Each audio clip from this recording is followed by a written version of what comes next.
बहुत ही महत्वपूर्ण विषय पर, बहुत ही महत्वपूर्ण विषय, बहुत ही देश के लिए संवेदनशील डेवलपमेंट्स ऑन और बॉर्डर्स इन लद्दाख का कोई चीज रिकॉर्ड पे नहीं जा रही है, कोई रिकॉर्ड पे नहीं जा रही है। डेवलपमेंट्स ऑन और बॉर्डर्स इन लद्दाख सीमा पर जो संवेदनशील स्थिति बनी हुई है, जो बहुत ही देश के लिए संवेदनशील मुद्दा है, उस पर माननीय रक्षा मंत्री जी बयान देंगे।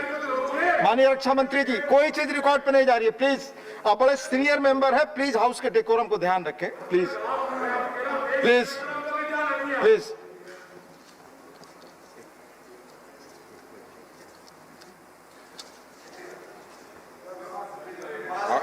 आदरणीय उपसभापति महोदय, लद्दाख की सीमाओं पर विगत कुछ महीनों में घटित घटनाओं का ब्यौरा देने के लिए सम्मानित सदस्यों के सामने मैं यहां पर उपस्थित हुआ हूं। हमारा यह महान देश भारत अनगिनत देशवासियों के त्याग एवं तपस्या के फलस्वरूप आज की लगा लें पूरा। अरे भाई, सबके लिए भूल गए, एक मिनट तो अपने हाथ देना है, अच्छा हो गया, इसमें क्या है।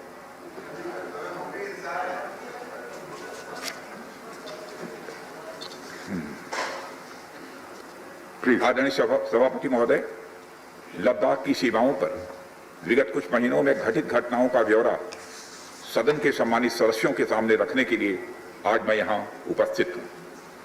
हमारा यह महान देश भारत अनगिनत देशवासियों के त्याग एवं तपस्या के फलस्वरूप आज की स्थिति तक पहुंचा है। अध्यक्ष महोदय, स्वतंत्र भारत में भारत की सेनाओं ने देश की सुरक्षा के लिए अपना सर्वोच्च न्यौछावर करने में कभी भी कोताही नहीं बरती है।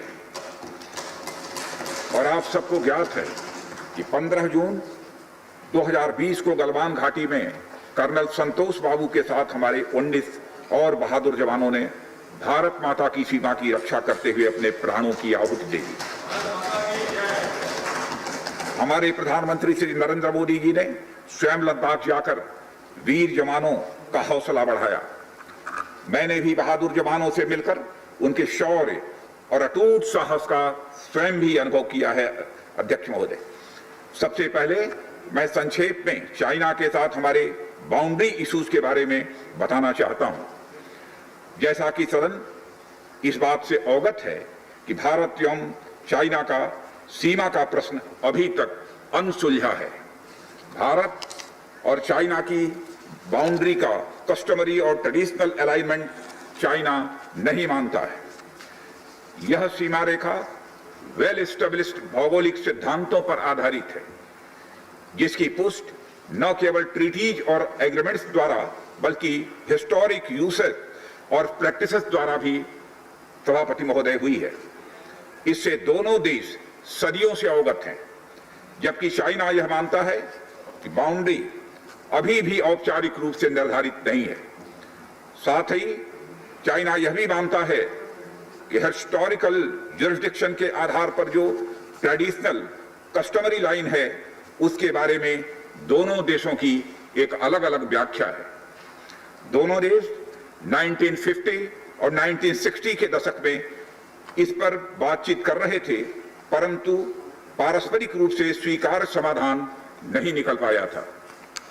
सभापति महोदय, जैसा कि यह सदन अवगत है कि चाइना लद्दाख में भारत की लगभग 38,000 स्क्वायर किलोमीटर भूमि का अनधिकृत यह कब्जा किए हुए है। इसके अलावा 1963 में एक तथाकथित बाउंड्री एग्रीमेंट के तहत पाकिस्तान ने पाक ऑक्युपाइड कश्मीर की 5,880 स्क्वायर किलोमीटर भारतीय जमीन अवैध रूप से चाइना को सौंप दी है। चाइना अरुणाचल प्रदेश की सीमा से लगे हुए लगभग 90,000 स्क्वायर किलोमीटर भारतीय क्षेत्र को भी अपना ही बताता है।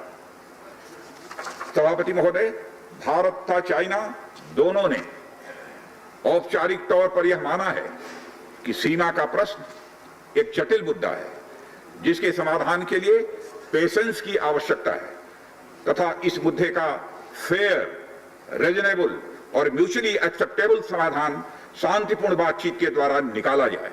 ये दोनों इस बात पर सहमत हैं।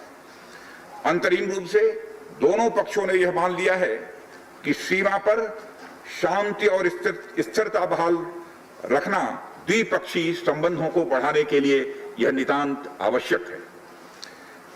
मैं यह भी बताना चाहता हूं सभापति महोदय कि अभी तक इंडिया चाइना के बॉर्डर एरियाज में commonly delineated line of actual control नहीं है और एलएसी को लेकर दोनों का परसेप्शन भी यह अलग अलग है। इसलिए पीस और ट्रैंक्विलिटी बहाल रखने के लिए दोनों देशों के बीच कई तरह की एग्रीमेंट्स और प्रोटोकॉल्स भी हुए हैं। इन समझौतों के तहत दोनों देशों ने यह माना है कि एलएसी पर शांति और स्थिरता बहाल रखी जाए, जिस पर एलएसी की अपनी अपनी रेस्पेक्टिव पोजीशंस और बाउंड्री क्वेश्चंस का कोई प्रभाव नहीं पड़ेगा। इस आधार पर वर्ष 1988 के बाद से दोनों देशों के बाइलेटरल रिलेशंस में काफी विकास भी हुआ है।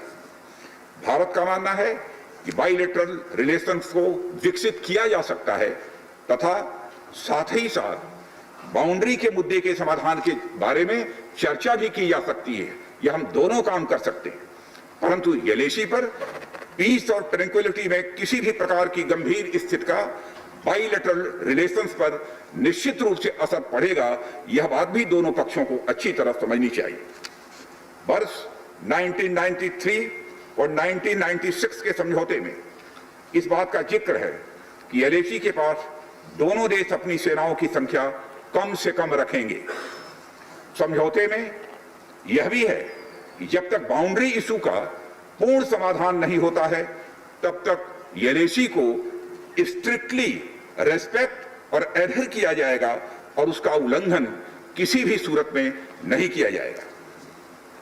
सभापति महोदय, इन समझौतों में भारत व चाइना एलएसी के क्लैरिफिकेशन द्वारा एक कॉमन अंडरस्टैंडिंग पर पहुंचने के लिए भी प्रतिबद्ध हुए थे, पूरी तरह से कमिटेड थे। इसके आधार पर 1990 से 2003 तक दोनों देशों द्वारा एलएसी पर एक कॉमन अंडरस्टैंडिंग बनाने की कोशिश की गई, लेकिन इसके बाद चाइना ने इस कार्रवाई को आगे बढ़ाने पर अपनी सहमति नहीं जताई।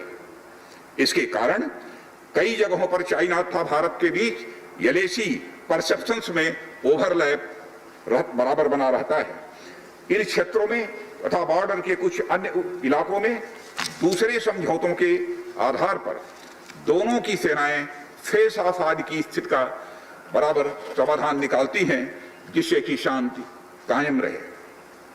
सभापति महोदय, इससे पहले कि मैं सदन को वर्तमान स्थिति के बारे में बताऊं, मैं यह बताना चाहता हूं कि सरकार की विभिन्न इंटेलिजेंस एजेंसीज के बीच कोऑर्डिनेशन का एक इलेबोरेट और टाइम टेस्टेड मैकेनिज्म है, जिसमें सेंट्रल पुलिस फोर्सेस और तीनों आर्म्ड फोर्सेस की इंटेलिजेंस एजेंसी भी शामिल हैं। टेक्निकल और ह्यूमन इंटेलिजेंस को लगातार कोऑर्डिनेटेड तरीके से इकट्ठा किया जाता है तथा आर्म्ड फोर्सेस से उनके डिसीजन मेकिंग के लिए शेयर भी किया जाता है। सभापति महोदय, मैं अब सदन को इस साल उत्पन्न परिस्थितियों के बारे में अवगत कराना चाहता हूं। अप्रैल माह से ईस्टर्न लद्दाख की सीमा पर चाइना ने सेनाओं की संख्या तथा उनके आर्मामेंट्स में वृद्धि की है, जिसे स्पष्ट रूप से देखा गया है। मई महीने के प्रारंभ में चाइना ने गलवान घाटी क्षेत्र में हमारी ट्रुप्स की नॉर्मल ट्रेडिशनल पेट्रोलिंग पैटर्न में व्यवधान डालना शुरू किया, जिसके कारण फेस ऑफ की स्थिति उत्पन्न हुई। ग्राउंड कमांडर्स द्वारा इस समस्या को सुलझाने के लिए विभिन्न समझौतों तथा प्रोटोकॉल के तहत वार्ता की जा रही थी कि इसी बीच मई महीने के मध्य में सभापति महोदय, चाइना द्वारा वेस्टर्न सेक्टर में कई स्थानों पर एलएसी पर ट्रांसग्रेशन करने की कोशिश की गई। इसमें कोंकला, गोगरा और पेंगोंग लेक का नॉर्थ बैंक शामिल है। इन कोशिशों को हमारी सेनाओं ने समय पर देख लिया तथा उसके लिए आवश्यक जवाबी कार्रवाई भी हमारी सेना ने की सभापति महोदय, और हमने चाइना को डिप्लोमेटिक तथा मिलिट्री चैनल्स के माध्यम से यह अवगत करा दिया इस प्रकार की गतिविधियां यथास्थिति को यानी स्टेटस को एक तरफा बदलने का प्रयास है। और यह भी साफ कर दिया कि ये प्रयास हमें किसी भी सूरत में सभापति महोदय मंजूर नहीं है। यह दो टूक शब्दों में यह चाइना को बता दिया गया है। एलएसी के ऊपर फ्रिक्शन बढ़ता हुआ देखकर दोनों तरफ के सैन्य कमांडरों ने 6 जून 2020 को मीटिंग की तथा इस बात पर सहमति बनी कि रेसिप्रोकल एक्शंस के आधार पर डिसएंगेजमेंट किया जाना चाहिए। दोनों पक्ष इस बात पर भी सहमत हुए कि एलएसी को माना जाएगा तथा कोई ऐसी कार्रवाई नहीं की जाएगी जिससे यथास्थिति यानी स्टेटस को बदले। किंतु इस सहमति के उल्लंघन में चीन द्वारा एक बहुत ही वायलेंट फेस ऑफ की स्थिति 15 जून को गलवान में क्रिएट की गई। हमारे बहादुर सिपाहियों ने, बहादुर जवानों ने अपनी जान का बलिदान दिया, पर साथ ही चीनी पक्ष को भी भारी क्षति पहुंचाई है सभापति महोदय, और अपनी सीमा की सुरक्षा में कामयाब भी रहे। इस पूरी अवधि के दौरान हमारे बहादुर जवानों ने जहां संयम की जरूरत थी वहां संयम रखा, और जहां शौर्य की जरूरत थी वहां शौर्य का भी प्रदर्शन किया। मैं सदन से यह अनुरोध करता हूं कि हमारे सैनिकों की वीरता एवं बहादुरी की भूरी भूरी प्रशंसा की जानी चाहिए। हमारे बहादुर जवान अत्यंत मुश्किल परिस्थितियों में अपने अथक प्रयास से समस्त देशवासियों को सुरक्षित रखने के अपने दायित्व का निर्वहन कर रहे हैं। सभापति महोदय, एक और किसी को भी हमारी सीमा की सुरक्षा के प्रति हमारे दृढ़ निश्चय यानी डिटर्मिनेशन के बारे में संदेह नहीं होना चाहिए। वहीं भारत यह भी मानता है कि पड़ोसियों के साथ शांतिपूर्ण संबंधों के लिए आपसी सम्मान और संवेदनशीलता भी यह रखना आवश्यक है। चूंकि इस मौजूदा स्थिति का बातचीत के जरिए समाधान चाहते हैं, हमने चाइनीज साइड के साथ डिप्लोमेटिक और मिलिट्री एंगेजमेंट बनाए रखा है। इन डिस्कशंस में 3 की प्रिंसिपल्स हमारी अप्रोच को सभापति महोदय तय करते हैं। पहला, दोनों पक्ष को एलएसी का सम्मान और कड़ाई से पालन करना चाहिए। फर्स्ट। सेकंड, किसी भी पक्ष को अपनी तरफ से यथास्थिति का यानी स्टेटस को का उल्लंघन करने का प्रयास नहीं करना चाहिए। थर्ड, दोनों पक्षों के बीच सभी समझौतों और अंडरस्टैंडिंग्स का पूर्णतया पालन करना चाहिए। चाइनीज साइड की यह पोजीशन है कि स्थिति को एक जिम्मेदार ढंग से हैंडल किया जाना चाहिए और द्विपक्षीय समझौतों एवं प्रोटोकॉल के अनुसार शांति एवं स्थिरता सुनिश्चित किया जाना चाहिए। लेकिन सभापति महोदय, इसके बावजूद चीन की गतिविधियों से यह पूरी तरह से स्पष्ट है, उसकी कथनी और उसकी करनी में अंतर है। और इसका प्रमाण है कि जब डिस्कशन चल ही रहे थे, चीन की तरफ से 29 और 30 अगस्त की रात को प्रोवोकेटिव माने उकसाने वाली, भड़काने वाली सैनिक कार्रवाई की गई, तो चीन की तरफ से की गई, भारत की तरफ से नहीं की गई। जो पेंगोंग लेक के साउथ बैंक एरिया में स्टेटस को बदलने का एक चीन के द्वारा प्रयास किया गया। लेकिन एक बार फिर हमारी आर्म फोर्सेस के द्वारा सभापति महोदय टाइमली व फॉर्म एक्शंस के कारण उनके प्रयास किसी भी सूरत में सफल नहीं हो पाए। सभापति महोदय, जैसा कि उपर्युक्त घटनाक्रम से स्पष्ट है, चीन की कार्रवाई से हमारे विभिन्न द्विपक्षीय समझौतों के प्रति उसका डिसरिगार्ड दिखता है। चीन द्वारा ट्रुप्स की भारी मात्रा में तैनाती किया जाना 1993 और 1996 के समझौतों का उल्लंघन है। एलएसी का सम्मान करना और उसका कड़ाई से पालन किया जाना सीमा क्षेत्रों में शांति और सद्भाव का यह आधार है और इसे 1993 और 1996 के समझौतों में स्पष्ट रूप से स्वीकार भी किया गया है, जबकि हमारी आर्म फोर्सेस इसका पूरी तरह से पालन करती हैं। सभापति महोदय, चाइनीज साइड की ओर से ऐसा नहीं हुआ है। उनकी कार्रवाई के कारण एलएसी के आसपास समय समय पर फेस ऑफ और फ्रिक्शंस पैदा हुए हैं। जैसा कि मैंने पहले भी उल्लेख किया, इन समझौतों में फेस ऑफ की स्थिति से निपटने के लिए विस्तृत प्रोसीजर्स और नॉर्म्स भी निर्धारित हैं। तथापि इस वर्ष हाल की घटनाओं में चाइनीज फोर्सेस का वायलेंट कंडक्ट सभी म्यूचुअली एग्रीड नॉर्म्स का यह पूर्णतया उल्लंघन है। सभापति महोदय, अभी की स्थिति के अनुसार चाइनीज साइड ने यलेशी और अपने अंदरूनी क्षेत्रों में बड़ी संख्या में सैनिक टुकड़ियां और गोला बारूद मोबिलाइज किया हुआ है। पूर्वी लद्दाख और गोगरा, कोंकला और पेंगोंग लेक का नॉर्थ और साउथ बैंक्स पर कई फ्रिक्शन एरियाज हैं। चीन की कार्रवाई के जवाब में हमारी आर्म्ड फोर्सेस ने भी इन क्षेत्रों में उपयुक्त काउंटर डिप्लॉयमेंट्स किए हैं ताकि भारत की सीमा पूरी तरह से सुरक्षित रहे। अध्यक्ष महोदय, सदन को आश्वस्त रहना चाहिए, फिर से बात दोहराना चाहता हूं सभापति महोदय, सदन को आश्वस्त रहना चाहिए कि हमारी आर्म्ड फोर्सेस इस चुनौती का सफलता से सामना करेंगी और इसके लिए उन्हें सचमुच उन पर हमें गर्व है। अभी जो स्थिति बनी हुई है उसमें संवेदनशील ऑपरेशनल मुद्दे शामिल हैं, सेंसिटिव ऑपरेशनल इश्यूज यह शामिल है। इसलिए मैं इस बारे में ज्यादा ब्यौरे का खुलासा नहीं करना चाहूंगा और मैं आश्वस्त हूं यह सदन इस संवेदनशीलता को समझेगा। सभापति महोदय, कोविड-19 के चुनौती भरे समय में हमारी आर्म्ड फोर्सेज और आईटीबीपी का तेजी से डिप्लॉयमेंट हुआ है। उनके प्रयासों को एप्रिशिएट किए जाने की जरूरत है और यह इसलिए भी संभव हुआ है क्योंकि सरकार ने पिछले कुछ वर्षों में बॉर्डर इंफ्रास्ट्रक्चर के विकास को काफी अहमियत दी है। सदन को जानकारी है कि पिछले कई दशकों में चीन ने बड़े पैमाने पर इंफ्रास्ट्रक्चर एक्टिविटी सीमा पर प्रारंभ की है, जिनसे बॉर्डर एरियाज में उनके डिप्लॉयमेंट की क्षमता भी बढ़ी है। इसके जवाब में हमारी सरकार ने भी बॉर्डर इंफ्रास्ट्रक्चर डेवलपमेंट के लिए बजट को बढ़ाया है, जो पहले से लगभग 2 गुना से अधिक है। इसके फलस्वरूप बॉर्डर एरियाज में काफी रोड्स और ब्रिजेस भी बनाए गए हैं।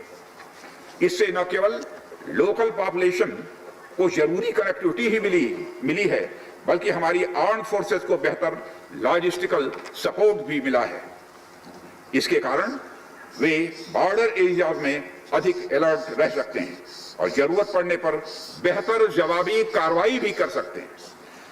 और आने वाले समय में भी सरकार इस उद्देश्य के प्रति पूरी तरह से प्रतिबद्ध रहेगी। देश हित में हमें कितना ही बड़ा और कितना ही कड़ा कदम उठाना पड़े सभापति महोदय, हम पीछे नहीं हटेंगे। माननीय सभापति महोदय, मैं इस बात पर बल देना चाहूंगा कि भारत हमारे बॉर्डर एरियाज में मौजूदा मुद्दों का हल शांतिपूर्ण बातचीत और विचार विमर्श के जरिए किए जाने के प्रति पूरी तरह से प्रतिबद्ध है। इस उद्देश्य से मैं अपने चाइनीज काउंटर पार्ट से 4 सितंबर को मॉस्को में मिला और उनसे हमारी मौजूदा स्थिति के बारे में व्यापक चर्चा भी हुई है। मैंने स्पष्ट तरीके से हमारी चिंताओं को चीनी पक्ष के सामने रखा है, जो उनकी बड़ी संख्या में ट्रूप्स की तैनाती, आक्रामक रवैया और एक तरफा स्टेटस को बदलने की कोशिश से संबंधित था। इन सब सारे मुद्दों को अपने काउंटर पार्ट के सामने हमने रखा है और मैंने 2 टूक शब्दों में यह स्पष्ट किया कि हम इस मुद्दे को शांतिपूर्ण ढंग से हल करना चाहते हैं और हम चाहते हैं कि चीनी पक्ष हमारे साथ मिलकर काम करे। वहीं हमने यह भी स्पष्ट कर दिया कि हम भारत की एकता, संप्रभुता और अखंडता की रक्षा के लिए पूरी तरह से प्रतिबद्ध हैं। यह भी हमने पूरी तरह से स्पष्ट कर दिया।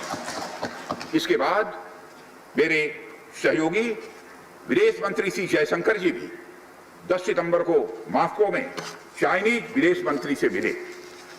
दोनों एक एग्रीमेंट पर पहुंचे सभापति महोदय कि यदि चाइनीज साइड द्वारा सिंसियरली और फेथफुली एग्रीमेंट को इंप्लीमेंट किया जाता है तो कंप्लीट डिसएंगेजमेंट प्राप्त किया जा सकता है और बॉर्डर एरियाज में शांति भी स्थापित की जा सकती है। सभापति महोदय, जैसा कि सदस्यों को जानकारी है, बीते समय में भी चीन के साथ हमारे बॉर्डर एरिया में लंबे स्टैंड ऑफ की स्थिति कई बार बनी है, जिसका शांतिपूर्ण तरीके से समाधान भी किया गया था।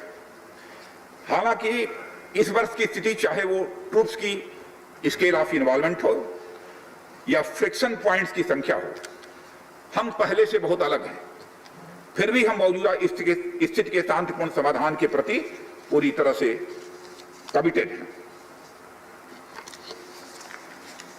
अध्यक्ष महोदय, युद्ध की शुरुआत तो हमारे हाथ में होती है, लेकिन उसका अंत नहीं होता है। और मुझे कई बार ताज्जुब होता है कि शांति का यह संदेश जिस धरती से पूरे विश्व को गया है, उस धरती की शांति में विघ्न के द्वारा विघ्न डालने का प्रयास किए जाते हैं। और अध्यक्ष महोदय, सदन के माध्यम से मैं हमारे 130 करोड़ देशवासियों को आश्वस्त करना चाहता हूं कि हम देश का मस्तक झुकने नहीं देंगे, न ही हम किसी का मस्तक झुकाना चाहते हैं। इस राष्ट्र के प्रति, इसकी सुरक्षा के प्रति हम पूरी तरह से दृढ़ संकल्प हैं। अध्यक्ष महोदय, इस सदन की एक गौरवशाली परंपरा रही है कि जब भी देश के समक्ष कोई बड़ी चुनौती आई है, तो इस सदन ने भारतीय सेनाओं की दृढ़ता और संकल्प के प्रति अपनी पूरी एकता और पूरा भरोसा दिखाया है। साथ ही सीमा क्षेत्र में तैनात अपने बहादुर सेना के जवानों के शौर्य, पराक्रम और सीमा की सुरक्षा के प्रति उनकी प्रतिबद्धता पर इस सदन ने पूरा विश्वास भी व्यक्त किया है।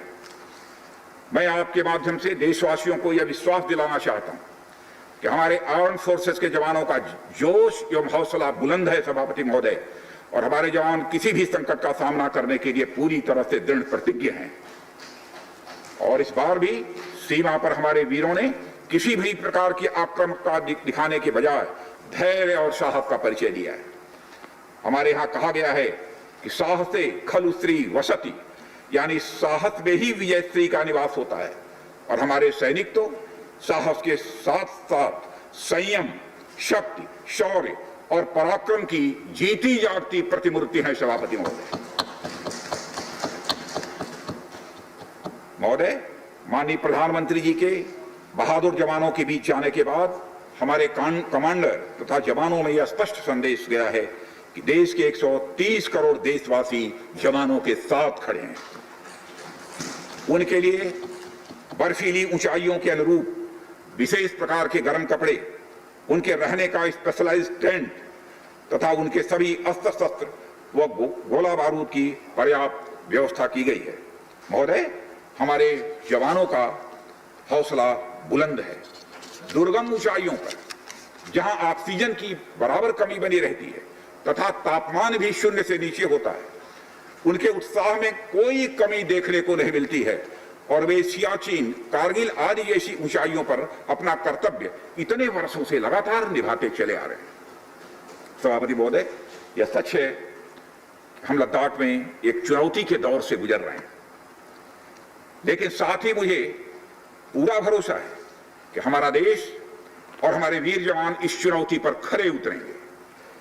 मैं इस सदन से अनुरोध करता हूं कि हम एक ध्वनि से अपनी सेनाओं की बहादुरी और उनके अदम्य साहस के प्रति सम्मान प्रदर्शित करें और इस सदन से दिया गया एकता व पूर्ण विश्वास का संदेश पूरे देश और पूरे विश्व में गूंजेगा और हमारे जवान जो कि चीनी सेनाओं से आंख मिलाकर अडिग खड़े हैं, उनमें एक नए मनोबल, ऊर्जा व उत्साह का सभापति महोदय संचार होगा। इन्हीं शब्दों के साथ मैं अपना वक्तव्य समाप्त करता हूँ। बहुत बहुत धन्यवाद। धन्यवाद राजनाथ जी, आपने सविस्तार और संक्षिप्त में भी पूरा विषय सदन के सामने और देशवासियों के सामने रखा है। मैं